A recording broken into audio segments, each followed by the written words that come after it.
So I think that with me just always focusing on God and understanding that with each season that I've experienced in my life, it was for a purpose, and it was all bringing me to this moment, all bringing me and cultivating me and preparing myself mentally, physically, emotionally.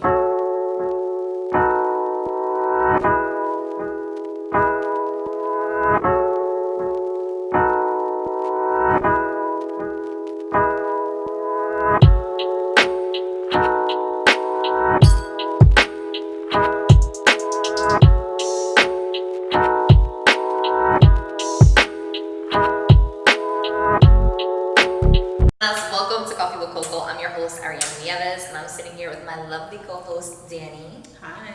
Owner of House of Beauty. And for those of you who don't know, she's also my official makeup artist. So every time you see this face beat, just know it's by her hands. So I'm super excited to have you on. What's up? How you doing today? I am good. I'm blessed to be here. Okay, we love that. We love those feelings. So I want to talk a little bit more about your brand and your official launch. So let's talk about it. Let's let the people know. So, as you guys may or may not know, I am Daniella. I rather be called Danny, but owner of House of Beauty. I've been a makeup artist for about 6 years, but I would say that officially this year is the year that I decided to really take off and allow my talents to be showcased at the House of Beauty. And we love it. We love to see it all the time. So one thing I will say is stepping out of the zone as a client. One thing that I love about you and your services is not only are you genuine and you definitely take feedback very well. You're always looking out for the best intention of your clients. But you transfer a sense of energy every time. Especially when you do my makeup. That is what this is really all about. That's what this is really all about. Literally. And I think that personally for me, especially before starting Coffee with Coco, I have a long day. To start my morning off, get my makeup done, and actually have a real conversation. Game changer. Yeah. So that's just who you are as a person. I know you personally. So I know this. So let's talk a little bit more about your background and how you got to this point. So, before this, I was a nursing major. So my goal was, Daniella's gonna be a nurse, period. My parents was like, Daniella's gonna be a nurse. So that's pretty much what I pursued. I guess at that age, around 18, coming out of high school, you don't really know what you want. Again, I think what each of us as individuals, whether we want to accept it as that or not, we're all pursuing purpose. Life takes you there, into purpose, depending on the path that you choose to walk. But I knew that I liked helping people. I knew that nursing was something that I could make money off of, build a career in, and of course help people. So while I was doing that and studying, which was very hard, very challenging, I'm not gonna say school wasn't for me, but it just wasn't for me. It just never felt fulfilling. Yeah. I feel you. I've always felt the same way too. But I was always a good student. Yeah. So always was a good student. But it just didn't give me that feeling. And makeup was that for me. Makeup has always been something that I would say was kind of like my best friend. It felt like my safe haven in ways where I might have felt insecure. And not that makeup is healing in a sense, but it did bring me a level of comfort. It did make me feel pretty on the days that I didn't feel, as pretty. I'm a plus size girl, coming up. It has nothing to do with where I'm from. I think that's a global thing, that all women that look like me, or bigger, whatever, that women that look like me that are plus size experience, and just society in general have their social norms on what a beautiful woman looks like. So I used to play basketball in high school, and I was that girl running down the court with big lashes, contoured up, highlighted. Ready just in case. We're ready. Right. And this funny story, my reason for, and a lot of people don't know this, I didn't care, but my goal for playing, I always loved basketball, but not enough to play it, but I pushed myself my junior and senior year. I really pushed myself because I wanted to lose weight. And that was the smallest I've been, just by going to practice every day. I was very consistent, being on a schedule. I wasn't the best player. I knew the game, but I wasn't the best player. But my goal ended up being something that definitely made me feel better about myself. Yeah. And you achieved, like, you fulfilled your purpose. Yeah, absolutely. In that season, absolutely. So, just saying all of that to say, makeup was definitely something that I hid in my back pocket. I was like, you're always going to kind of be there. Not knowing that it would years later turn into something that, or that would manifest into something that ended up being my business. Not even having the slightest clue. But I remember one day, I had took the nursing exam, the NCLEX, was it NCLEX? No, I took the entrance exam, the NLN entrance exam, and I didn't do as well as I wanted to. And I was gonna try again, I was studying to try again, and then I remember being on the bus and just feeling like, you don't wanna do this again. But it was more so fear too, because I was afraid to, just growing up Caribbean, parents are like really strict, and one of my main things was like, I don't wanna disappoint my parents, like I want my parents to be proud of me. Of course. I think a lot of us can relate to that. Of course. So those are also difficult feelings I feel like to go through at 18, and Yeah. a lot of people. I mean, for a Caribbean background, like you were saying, so just Trinidadian. Yes, for my those of you parents who are don't from know. Trinidad. And like even for me, just like in the culture I grew up in, like personal experience wise, we grow up way sooner than most. Oh yeah, for sure. So 18, I feel like we're definitely viewed as adults, but at the end of the day, psychologically, hormonally, like we're very confused in that time period as well. Oh yeah, definitely. So even to feel those pressures from society, pressures from just trying to figure out who we are, Right. and then on top of it, trying to make decisions for our entire lives when we didn't even live a fraction of it yet, it's tough. Yeah, it's tough. It's tough. It's definitely tough. But I will say, I wouldn't change anything, really. Even though in those challenges and being 18, like it took me, and even though I spoke about this in like the span of 2 minutes, I didn't tell my parents that nursing wasn't something I wanted to do until I was like 22. So, coming into, it was really like a journey. Like it was a lot of going back and forth.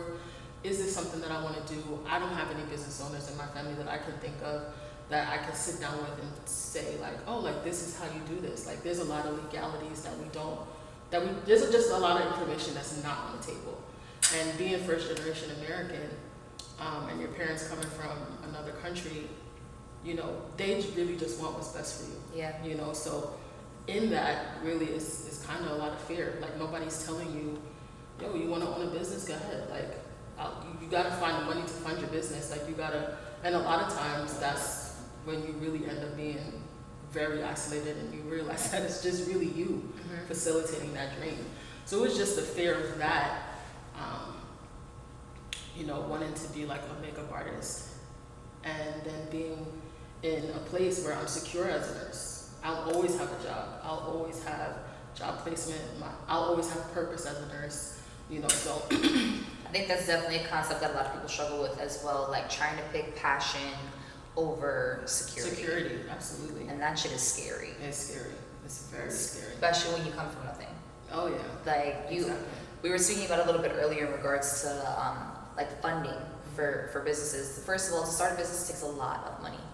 A lot of money. So if you're not working with investors, personally for me, it just wasn't the right fit for me. I tried it and we had that conversation before, but it wasn't the right fit for me. So everything that I do is coming out of pocket. I know you're the same way. Right. And the only way that you can fund your business is if you have some type of cash flow coming in, and people either one, don't speak about how the cash flow comes in, or two, they're just not, I guess they are, like for me, I'm very transparent. Like everybody knows that I've bartended in places like all over the place, every type of club that you can think of. But that was kind of my role. Yeah. And that's not gonna be for everybody, right? Right. And then I feel like too, like these are conversations that need to be had because it's okay to have to work 2 to 3 jobs in order to fund your side business. Exactly. To make it into like an actual business. Right. You know what I'm saying? And even in that, like, so just to piggyback on what you said, where, working 3 jobs, like, so I did end up telling my parents, and the response was very welcoming. It wasn't as bad as I thought it would be. That's good. And my dad basically just was like, if that's something you feel in your heart, that's what you want to do, then do that. So moving forward, even though like I did switch my major from nursing to business, things did flow a lot smoother. But then, what was it? I was paying for school out of pocket. So I was like, okay, like I still wanted to make my parents happy, and just finish what I start. Like that's something that I felt like they always embedded in us was don't start something and not finish. So I felt like, what would I lose if I have a degree under my belt? So I ended up finished school. Thank God, I graduated in 2018 or 19, one of them. That's, we like that. It took me a while, but I finished. But it happened. It's done. We got the degree, diploma, paperwork, all that. So I finished school, and needless to say, like once I started to embrace makeup more, opportunity came after opportunity. Doors was knocking, photo shoots was knocking.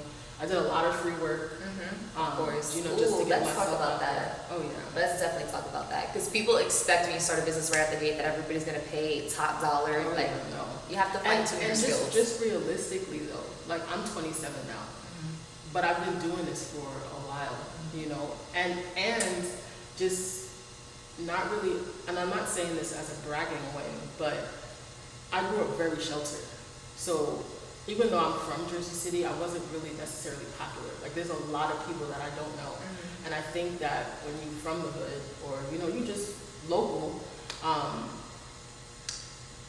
when you have that, I guess the streets on your back, it's a little easier because to navigate because it's like you may not have access to information, but you have access to bodies, you have access to people, you have access to people who are a lot similar to you. Yeah. But because I just grew up in a more, I don't want to use the word conservative, but just a sheltered environment, there was just a lot that I didn't have access to. So like a lot of, like our parents grew up really early, you know, like a lot of the people around us was partying, like sneaking into clubs, drinking, smoking weed, getting high, and all that stuff. That was never me though, you know, and on top of that, my parents were very strict, so I grew up very sheltered.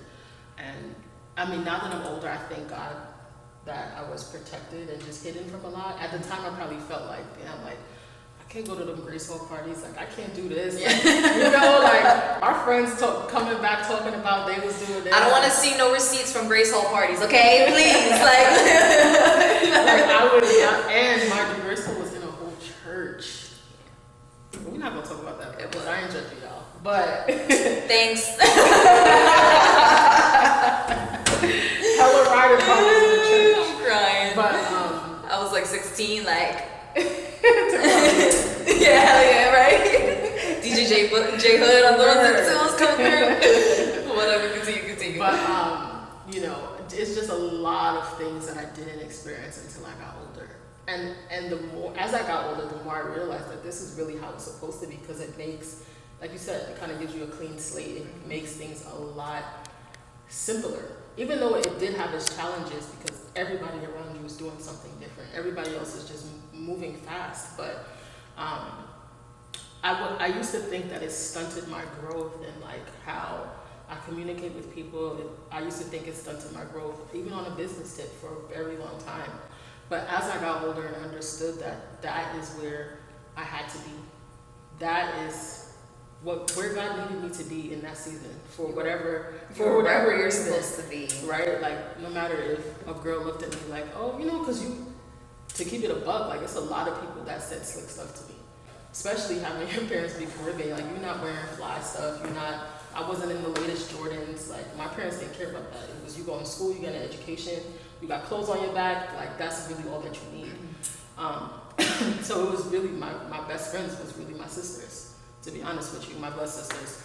But I feel that too. You already know how I grew up with my family. Yeah, so absolutely. Like they definitely raised us to know that like family is the core. Like that's really it. And those things really don't hit you until you get older. You know, and you always want bigger with your siblings, like, but that's forever. Yeah. So, and nonetheless, though, fast forward to now, being 27, the main thing that I could say that was the biggest takeaway from all of that was my foundation in God, which is something you know that I speak about all the time. Like, God is literally the center of my life. And I think that, well, I know that that is why I am where I am today. That is why there's a lot of things that I have experienced and was able to maneuver through it gracefully without, you know, scars being shown, or, you know, just certain things that like is so prone to happen in our neighborhood and the type of environment that we live in. So I think that with me just always focusing on God and understanding that with each season that I've experienced in my life, it was for a purpose, and it was all bringing me to this moment, all bringing me and cultivating me and preparing myself mentally, physically, emotionally, like, you know, from being a big girl and understanding that I'm still worth something. You know, from being a girl who didn't have her degree in nursing, I still have value. I still can bring something to the table, you know? And even from being a girl who didn't party and who wasn't popular, it's like, look at me now. Making real connections. Period. Like the connections that actually matter though. Yes. And none of that is to negate, tear down everyone else. Yeah. Like, that's never the type of energy that I want. But like when you said that energy comes with me, it's love. Like that's just really what it is. And that's why I titled my business The House of Love Beauty, because I just believe that everything begins and ends with love. Amen. Everything. When you think about it, how a baby was conceived, I mean, should be conceived. There's a lot of sick things that happen in the world, but it's from love. Like two people make love and they have a baby. Yeah. And then we're here, and then we get to flourish and experience love. But I just try to do everything on a level of excellence and love, and that's pretty much what just inspires me the most, to get up every day and not just look at it as like I'm doing somebody's makeup, but that, yo, this person in my chair, God loves them.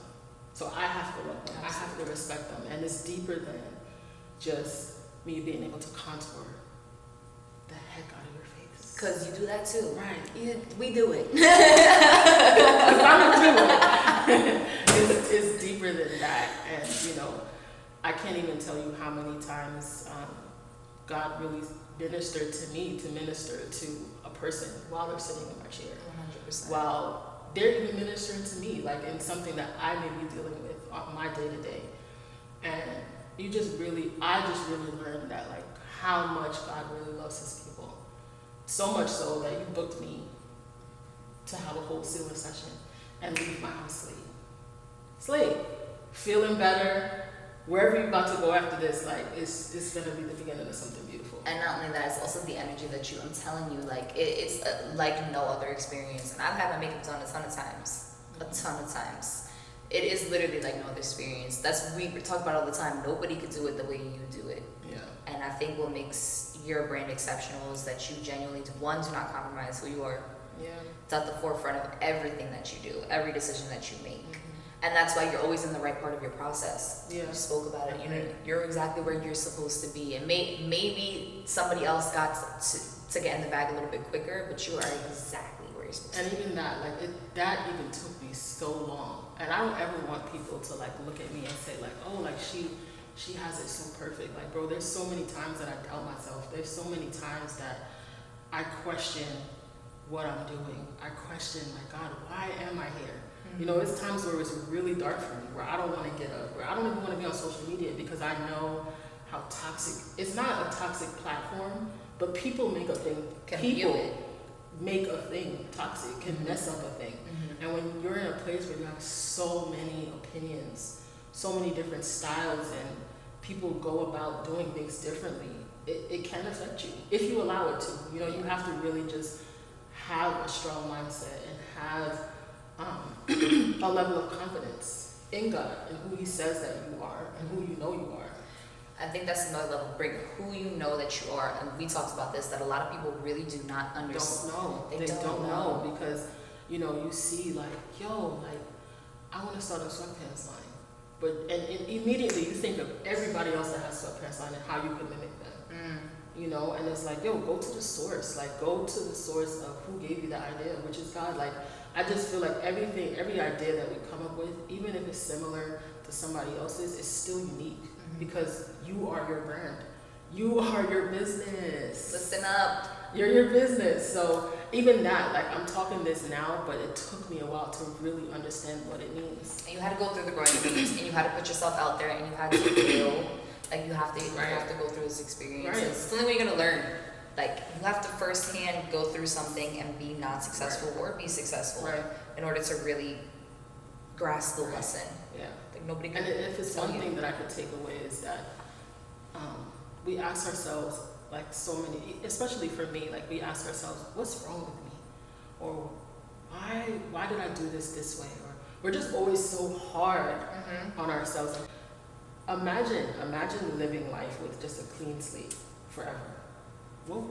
What substance would you have? The reason why we can, you know, cleave to those people and when they, well, you know, Denzel's not dead, but the one who did pass away, he left something behind because all of that, the substance that he has was from mistakes he's made, was from uncomfortable situations. Rarely ever do we learn stuff from good things, you know. Yes, good things do have its seasons and its reasons, but when you're in the valley, when you're in those shadows of death, where like you're thinking about not living, not wanting to wake up the next, like those are things that people don't talk about, and they're real. And it's so real, especially like, when you're in the process of breaking generational curses. Exactly, and sometimes you don't even realize that you are. There's no way that you can decide to take on such a big load, like changing your family line's narrative by owning a business, by investing into somebody else's life, your community's life, changing the narrative. Like that is so huge when a lot of those things that you're changing is in your own family line. Or you're still going through it. Like don't get it twisted. We're sitting here, we're coming together, we decided to be those people to make the changes in those cycles, but when we go home, we're still a part of the same family. Right, the same family. So it's a lot of things that people don't always have family members that support them. You know, and support can mean a lot of different things. It's not always having somebody to say I love you. But yo, like I'm proud of you. Yes. Like that matters too. Like hearing that matters. It's huge. It's not always about money. It's not always about having somebody come to your pop-up shop. But yo, like I can't be there, but you're gonna kill it. I can't be there, but I'm gonna cash up you $50. I'm gonna repost you. I'm so proud of you. I'm gonna tell that boy to come through. Yeah. A repost, you know, a like, a share, something of value, or that will add value to somebody. And I think that a lot of times, just especially growing up in Jersey City, I feel like we're so hardened by, rightfully so, hardened by a lot of the experiences we have. Of course. You know, which even in that, a lot of people are afraid to share. Like if keep it a buck, like if you wasn't fighting, depending on what life you lived, like you was 9 times out of 10 getting bullied or you know, shamed for something that, you know, you just know, like it could just really go anyway. That's honestly why I was a fighter, because I feel like one, I was tiny, I was always very skinny, but two, I'm light. Light. People try to punk me all the time, and I just wasn't with it. So I instead of being transparent in my real emotions and saying that I was hurt by what I was experiencing, I just became violent. Yeah. It was the way that I felt like I had don't test my gangster like type, you know what I'm saying? No, yeah, I feel you. Versus I feel like your story's a little bit different. Yeah, I definitely took a more lenient approach. Like I just kind of stayed out the way and just like, because people, I mean, not that, of course there was times where I wanted to fight, but I also knew I get into a fight, I'm going home and getting into another fight with my parents. Yeah. So see, my parents was, if I were to get into a fight and I didn't fight back, I was getting a second ass kick when I got home. Right. So I wasn't getting my ass kicked twice. That's big facts. But like just in general, I feel like, and this is nothing that I feel ashamed by, I was just naturally not a fighter. Like, I'm not finna fight you, sis. I'm too cute for that one. You ain't breaking my nails, you're not pulling off my eyelashes. And I never put myself in situations that could even take a situation there. So I just felt like I was always aware of who I was, but more importantly, who I wanted to be. Like I wanted a person, I wanted to always make people feel peace around me or make people feel like, yo, like you can talk to me. And just in general, like that's really what my experience in high school was. Like I made friends by being myself. I made friends And a lot of times it would be people who acted like didn't want to talk to you, but would like be like, yo, like this is, it'll just happen like organically, where it's like, yo, this is something that I'm going through.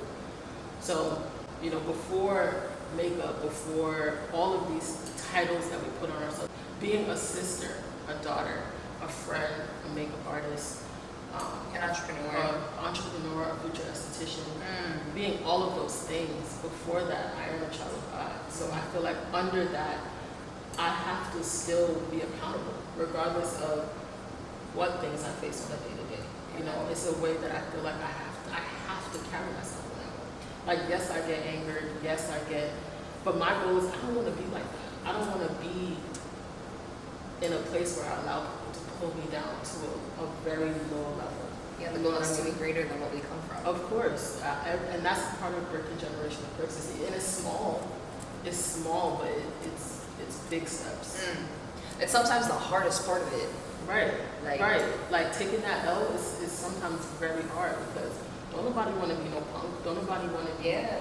But sometimes I just feel like that's a big way of showing love. Like I'm gonna just let that stay with my side, because I don't want you to ruin my energy, and I definitely don't want to ruin. Make yours worse. Yeah. There's nothing I can put into your energy that's gonna make any difference. Right. Regardless. Like what? What could I do to make the situation any better or worse? 100%. Woo! We getting into it. So clearly we have spoke about a whole bunch of stuff. We really got the audience got to see a little bit more into your background, things that I've known about you. We see that you take all your light and love right into your artistry, because the face beat, girl, that's art. That is art. That's a form of expression, a form of creativity, all of that. So I do want to end this off with a little piece of advice. So clearly you're inspiring at least one person on this platform. Maybe somebody that hasn't even gotten started yet, maybe somebody that's sitting in the same seat you are, or maybe somebody that's already full-blown entrepreneur but just isn't well connected. So if there's any bit of advice you can give to any person, what would it be?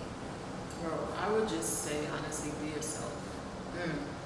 Tap into you, like, and just to piggyback what we was talking about before, like a lot of us don't even know who we are. I didn't know who I was for a long time. I thought I was supposed to be a whole nurse. That's really what I thought I was going to be. But the truth was that God called me to be more than that. You know, and again, it's not about profession. It's just really about who you are and what you carry. You know, that really is what drives you into you, not looking on social media and visiting other people's pages. Now, there's nothing wrong with feeling inspired by something somebody else does. But never get it messed up and feel like you gotta be like this one from Fulton, or you should do it this way from like the girl from community ball, or you know, like because they get into a bag, or because they doing this. Everybody's their own person, like, and you gotta move at your own pace. You know, you set the tone for how you want your life to go. And I think sometimes we don't understand how much power we have. Like, you set the tone, nobody else. Like, it don't matter how big the bully is, it don't matter how big the demon is. Like, you set the tone. You are your own author. Yes, of course. Like, but before all of that, God is the author and finisher of our faith. So he gives us that power. Like, and that's another thing too. Like, in me knowing that I have to be myself, I also know whose I am. You know, so that no matter what comes my way, big or small, I might be scared, but I'm gonna do it scared. Yeah. Because I know that God has my back. Exactly. And that's why that energy that I give to people, it comes from God. Like I can't take accountability for that. And that's why I told you, like, I kind of don't like talking about myself, because it's not about me. You know, it's about who I can bless by what I have. But your words are putting that forward. Right. Like us sitting here having this conversation, being able to put it on a platform, you have no idea. I sit here just as you say that when you do makeup and you speak to people, like it's a transfer of energy. It's not only you putting forward, it's you receiving. I feel the same way. So if I'm sitting here getting so much value and knowledge and I know you, imagine somebody somebody else. And it's like, yo, I just feel like, yo, so much people have so much beauty, like, and so much to bring forth that feel like, yo, like I come from drug addiction. Not me, but people feel like that. Like that's all I come from. I come from death. I come from suicide.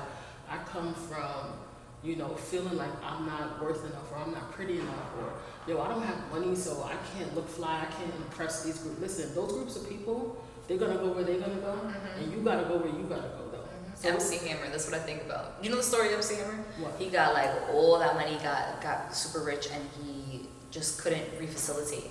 So Right. he lost everything. Yes, that's why it's The so important flex. to like take care of yourself. Like Mhm. people be so busy trying to flex on other people, and we fall into these terms and these keys and these certain verbiages that's like popular or that make us seem more important than we really are. But yo, if you damaged, say that you're damaged. If you're hurt, say that you're hurt. If you wish you had a father in your life, say that. Like it don't matter if 1,000 people saying that, yo, F my dad, he wasn't there, and that may be true. But you're still a person who's worthy of love. You're still a person. And even if you feel like you're not, change the narrative and become that person. Figure out a way. Like there's always somebody who cares. And one thing I feel like people are good at doing is like we like to gravitate towards the people that everybody else is like hovering over. Sheep. Yeah, like we're like sheep. Like, yo, like sometimes where the crowd is going ain't where you're supposed to be. Amen. Just like what they say on everything you see on Instagram is not true. Like people be capping. You Amen. know people be capping. Like especially when you start going on your journey of purpose, and like me being a business owner and trying to take things full throttle, it's like there's no way that all of this is accessible in the way that it was, because somebody's getting help from somewhere else. Somebody is. Absolutely. We just gonna leave that there, and my just thing is just be yourself, y'all. Like Hone there's in. so much beauty in that. Even, and trust me, I know. I used to label myself as just a fat girl, just a girl who had the big nose and the scar next to it. Like all of these damaging things that we tell ourselves that are lies. Like there's beauty in everything. You just have to be willing to see it. Hone into it. Look and see yourself. Ugh, Lord, what a refreshing interview, sis. Thank you so much for coming It was my on. pleasure. My pleasure. Get out of here. So I can't. So for everybody, thank you so much for tuning in. We appreciate your love and support. Don't forget to support your local small business. All of my sisters. Tune into Coffee with Coco. Thank you. All of my sisters' ads are below. The Beat, the Slay, please. She's the person you want to go to. Trust. And we will catch you next time on Coffee with Coco. Alrighty? Yeah. Okay. Alright. Period. Hold on, wait, there's a fly. It is. I was trying not to be ghetto. Let's do it from the beginning. Why am I laughing so much? You're so nervous. There's so much pressure. Come on, fly. Literally, because we're having a good conversation. We good. Ready?